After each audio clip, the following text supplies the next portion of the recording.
Bienvenue dans l'émission du quart d'heure mauriennais, toujours dans notre studio de Maurienne TV à Saint-Jean-de-Maurienne. Aujourd'hui, nous recevons Flavie Di Giovanni. Bonjour Flavie. Bonjour Cédric, bonjour Katia. Et Katia, toujours fidèle au poste, notre chroniqueuse. Katia, bonjour.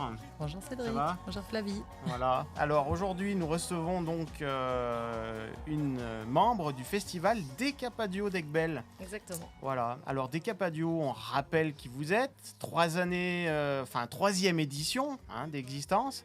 Ça fait plusieurs années que vous êtes dessus, vous êtes monté, vous êtes créé. De quelle manière ? Comment c'est venu cette idée d'un festival musical à Aiguebelle, dans ce canton d'Aiguebelle ? C'est assez drôle parce qu'en fait, à la base, on est vraiment un groupe de copains. Tous, ou pour la bonne partie, on va dire 90% sapeurs-pompiers. On avait organisé un tournoi de beach volley au lac des Hurtières. Et le soir, on s'est retrouvés autour d'un barbecue et on s'est dit, allez, pourquoi pas monter un festival ? Est-ce que vous êtes de la partie ? Oui, non.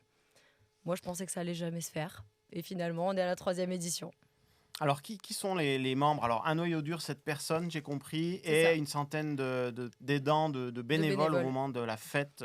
Exactement. On rappelle qui a eu lieu récemment, lieu les ce 23 et 24 juin, là, qui viennent de passer. Oui. Qui sont tous ces gens qui se greffent là-dessus ? Comment ça fonctionne ? Alors nous, on est vraiment un groupe d'amis qui est assez soudé à 7. Par contre, après, c'est 100 personnes autour de nous qui nous aident à organiser le festival à bien, de le mener à bien. C'est vraiment des amis. Des amis qui sont autour de nous, proches, moins proches, des connaissances, des collègues. Enfin, vraiment un bon groupe d'amis autour de nous. C'est un festival qui rassemble de plus en plus de monde. Alors, on le rappelle, vous aviez démarré la première édition en 2019, Oui. sur un jour. Sur un jour. Après, donc, il y a eu le Covid, malheureusement. Et en 2022 et 2023, cette année, vous êtes passé à 2 jours. Alors, c'est quand même un gros boulot, ça. Oui, c'est le travail d'une année. En fait, on commence sur l'année N-1. En général, on fait toujours le festival fin juin ou aux alentours du 20-25 juin. Et après, on se laisse 2 mois de répit, entre guillemets, pour attaquer l'édition d'après. Donc, on rattaque à peu près au niveau de septembre pour pouvoir réserver les groupes au plus tôt possible, en fait. Alors, on le rappelle, on ne l'a pas dit, c'est le lieu du festival, c'est le parc Rochette à Aiguebelle. C'est ça. Bien connu des Mauriennais. Et donc, c'est là-bas que tout se déroule. Alors, expliquez-nous un petit peu comment concrètement vous mettez en place, qui fait quoi, parce que 100 personnes, il y a forcément beaucoup de travail. Il y a du travail, effectivement. Donc, en fait, on a un planning qu'on se répartit au fil de l'année. Un planning qu'on complète, en fait, si vous voulez. Au départ, il est vierge, avec la semaine avant et la semaine d'après. Et au fur et à mesure où on a des partenaires qui nous rejoignent, par exemple, en gros, quand les entreprises ramènent du matériel sur le site de festival, quand est-ce qu'ils amènent, quand est-ce qu'ils reprennent. Pour le planning, c'est beaucoup plus simple en fait que ce soit bien organisé comme ça. Et après, par rapport aux bénévoles, en fait, on a un suivi tout au long de l'année avec des événements avec eux pour les tenir au courant de l'avancée de l'édition. D'accord. Et puis, parlons musique. Katia, je ne sais pas ce que vous en pensez, mais donc il y a quand même une offre musicale extra large au Festival Décapadio. Moi, j'étais super déçue parce que j'ai pas pu participer au premier, où il y avait une belle affiche aussi. C'était vraiment chouette, mais je ne pouvais pas être là. Et l'année dernière, j'ai fait les 2 jours, c'était génial. Et cette année, j'ai encore pas pu être là pour le vendredi, mais j'ai fait le samedi et c'était top. Vraiment, il y a une super ambiance. On sent que c'est familial. Et voilà, vous nous le faites bien ressentir. Et du coup, moi, je suis un petit peu curieuse là-dessus. J'aime bien savoir les petites anecdotes sympas. Il y en a quelques-unes. Et du coup, j'aimerais bien savoir d'où vient le nom Décapadio en premier. Alors, Décapadio, en fait, c'est du patois savoyard. On a voulu vraiment rendre hommage à la Savoie qui nous a accueillis parce que, mine de rien, il y a 3 Bretons, moi je suis alsacienne, et après, il y a quand même quelques Savoyards dans l'association.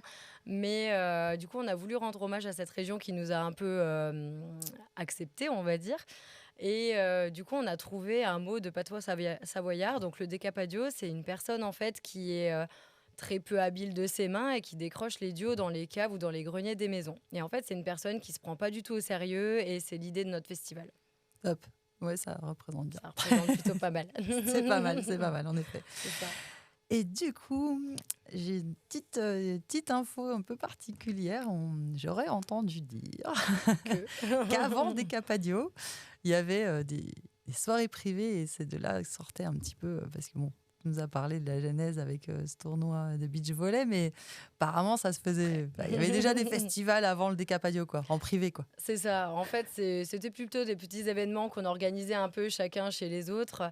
Et pour des petits événements, pour se retrouver avec des concerts dans les jardins, des événements de Nouvel An avec des thèmes. C'est vrai on a fait quelques soirées en amont, effectivement. D'accord.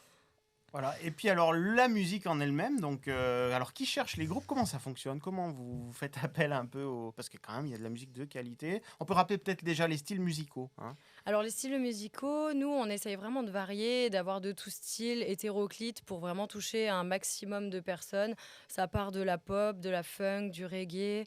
De la variété française, variété internationale qu'on a eue cette année, du punk. On essaye de viser tous les publics, donc c'est vrai qu'on essaye d'avoir tout. Alors quand vous dites tous les publics, c'est-à-dire qu'il y avait des enfants, j'imagine, et puis peut-être des gens moins jeunes.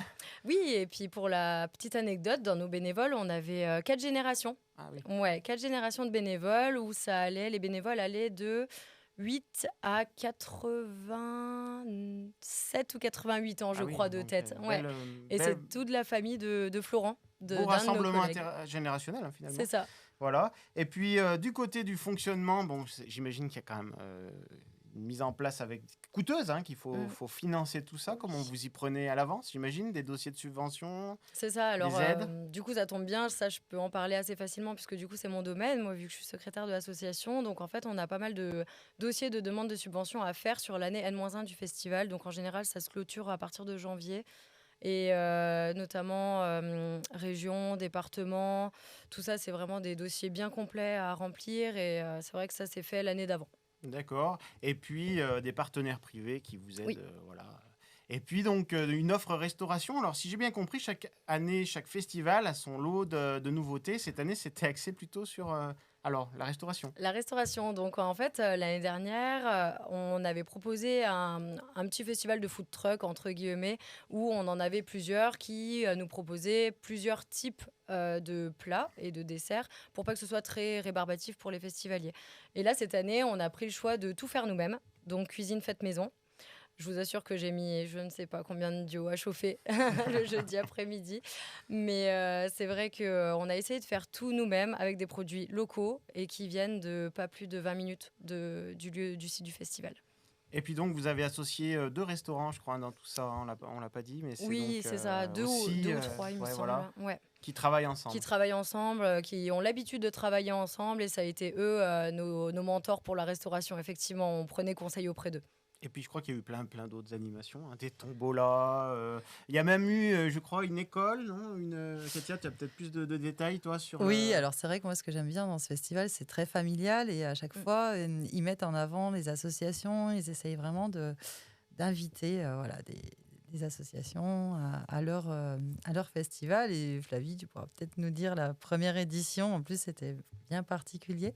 La première édition, du coup, on avait soutenu une association qui s'appelle Princesse des Montagnes. En fait, c'était pour une petite fille qui était malade et on avait reversé une partie de nos bénéfices, du coup, à l'association pour vraiment la soutenir. C'était un de nos collègues pompiers pour sa petite fille, en fait. Ouais. Et puis, l'année dernière... Alors, là, du coup, je suis un petit peu fière parce que c'était une association dont je m'occupe aussi, c'est Cœur à tout art. Et là, nous, on a passé un super moment, autant avec l'équipe qu'avec les artistes, parce qu'on a vraiment tissé des liens forts avec les artistes, parce qu'on a fait des toiles à leur... effigie.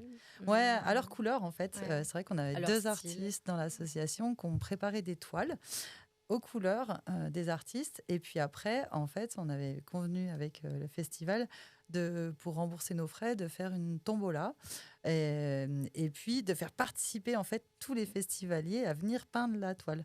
Et donc, d'ailleurs, on a un artiste qui s'est vu offrir la toile parce que du coup, les gens gagnaient la toile en tombola. Et en fait, le truc, c'est qu'elle était monumentale. Hein, c'était 2 par 3. C'était énorme et ça passe pas dans tous les appartements. Et du coup, il l'a offert à l'artiste. L'artiste était trop content parce que son fils a participé à dessiner et tout. Et enfin voilà, c'était des échanges super. Et voilà, donc ils sont forts aussi là-dessus, qui font participer. Et beaucoup le local, quoi. Comme elle dit, les produits locaux... à moins de 20 minutes du festival, du coup. Tous vos produits. Tous nos produits. Tout Voilà. est fait maison et avec amour. Voilà. Et je voulais rappeler aussi que notre association était partenaire de Decapadio, c'est bien sûr Morinisez-vous. Morinisez-vous, je crois qu'il faut remercier notre président, Alex, qui est là derrière la caméra et la technique. Et donc, du coup, il y avait un stand photo. Voilà, où on a pu découvrir, nous, en avant-première, quelques clichés, là, tout de suite après le festival. On était bien contents de voir que l'ambiance était bonne, les gens étaient heureux. On a effectivement vu des jeunes, des moins jeunes, posés. Voilà, c'est... Et puis, alors, c'est un festival éco-responsable aussi. Oui. Vous avez des éco-cups, vous avez un système de jetons. Voilà, il y a...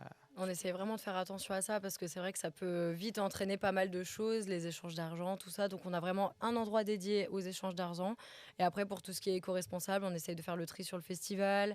Pas de plastique, mine de rien, pour la nourriture, tout ça, que des box en carton, couverts en carton. C'est vrai que, on est partenaire avec le CIRTOM aussi, donc ça nous aide sur le tri des déchets. Donc c'est vraiment facile quand on a autant de partenaires à proximité aussi. Les toilettes sèches. Les toilettes sèches, exact, les toilettes sèches. Ça, c'est trop bien. Et puis j'ai vu aussi que donc, vous avez la visite des élus, justement. Ils sont venus vous voir. Il y avait des gens qui sont venus. Je crois qu'il y avait la députée, il y avait, qui sont venus. J'imagine que vous avez eu des petits mots sympas. Et puis, même là encore maintenant, j'imagine qu'on vous laisse quelques messages. Il y a de la communication qui s'établit. Vous avez quand même aussi un réseau de communication développé. Il y a Facebook, Instagram, LinkedIn, notre site internet. C'est vrai qu'on a reçu pas mal de messages directement après le festival. Donc nous, quand on était un petit peu déprimés, en train de ranger, ça nous redonnait un petit peu de baume au cœur, du coup. Et on continue à en recevoir, même de nos proches, de nos amis, de personnes complètement inconnues qui sont venues. Là, ce matin, notamment sur le marché d'Aiguebelle, on a eu pas mal de retours. C'est vrai que c'est chouette. Katia, tu sais que j'ai récupéré les chiffres. Ils étaient 800 vendredi soir. Et ils étaient 1200, je crois qu'on a plus de 2000 personnes sur le week-end complet. Alors c'est énorme. 1300 même. 1300. Et c'est vrai que pour nous, notre objectif, c'était 2000 personnes sur les 2 jours. Donc là, on est largement atteint et pour le coup, on est vraiment très fiers.